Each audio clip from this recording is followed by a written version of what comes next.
हार्दिक पांड्यार साथे बहुत गंभीर खेला हो गया।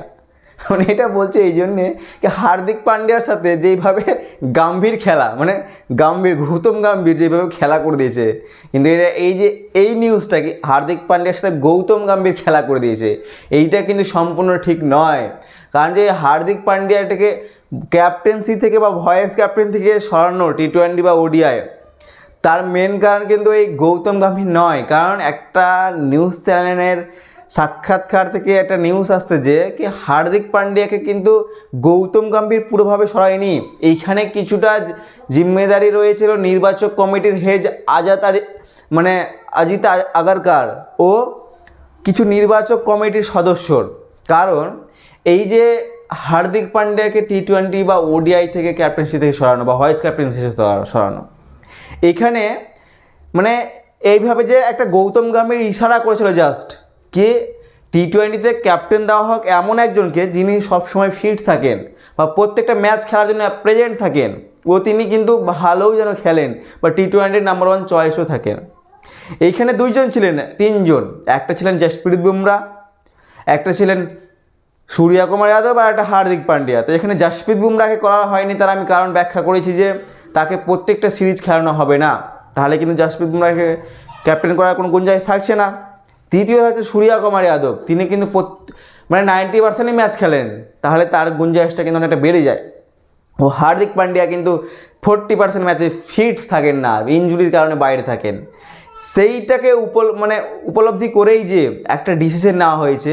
ও এখানে যে কিছু বলা হয়েছিল কি এখানে যে বোর্ড নির্বাচন কমিটির কাছ থেকে যেটা জিনিস বলা হয়েছিল কি এই যে সূর্য কুমার যাদব বা হার্দিক পান্ডিয়া দুজনেই কিন্তু ইন্টারন্যাশনাল ক্যাপ্টেনসি করেছেন। ও তাদের আন্ডারে যেই সব প্লেয়ারগুলো খেলেছেন, তাদের আন্ডারে ধরে নেন একটা প্লেয়ারই তাদের দুজনের আন্ডারে ক্যাপ্টেন্সিতে খেলেছেন।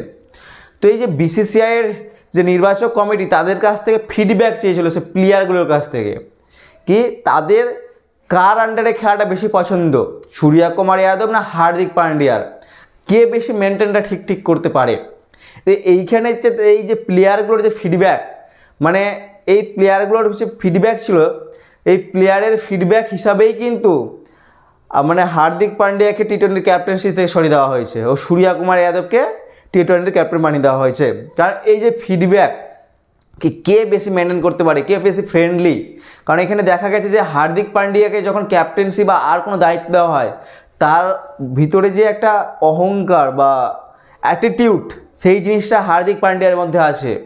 স্যার এই অ্যাটিটিউড বা অহংকারটা কিন্তু সূর্য কুমার যাদবের মধ্যে নাই, যেইটা কিন্তু ইয়ং প্লেয়ার ও ইয়ং যে ওল্ড বা ইয়ং সব প্লেয়ারই কিন্তু এই যে সূর্য কুমার যাদব যে শান্ত মেজাজের একটা প্লেয়ার, এই শান্ত মেজাজের, আর হার্দিক পান্ডিয়া কিন্তু একটা চটা বা রাগি টাইপের, আর তার যে অ্যাটিটিউড, সেই জন্যই কিন্তু হার্দিক পান্ডিয়া কেটে গেছেন। এইটা যে গৌতম গম্ভীর কিন্তু পুরোভাবে ইশারা কিন্তু সূর্য কুমারকে বলেইনি কি সূর্য কুমারকে ক্যাপ্টেন্সি করা হোক, কিন্তু এই যে গৌতম গম্ভীর জাস্ট ইশারা করেছিল, ও বোর্ডও কিন্তু বুঝে গেছে কী ইশারা করতে চেয়েছে। ও বোর্ডও তার জন্য কিন্তু পরীক্ষা নিরীক্ষা চালিয়ে তারাও কিন্তু যে ডিসিশনটা নিয়েছে কি হার্দিক পান্ডিয়াকে ক্যাপ্টেন বানানো হবে না, ক্যাপ্টেন শেষমেশ সূর্য কুমার যাদবকেই বানানো হয়েছে। আর এতে কিন্তু সম্পূর্ণ গৌতম গম্ভীরের হাত নাই।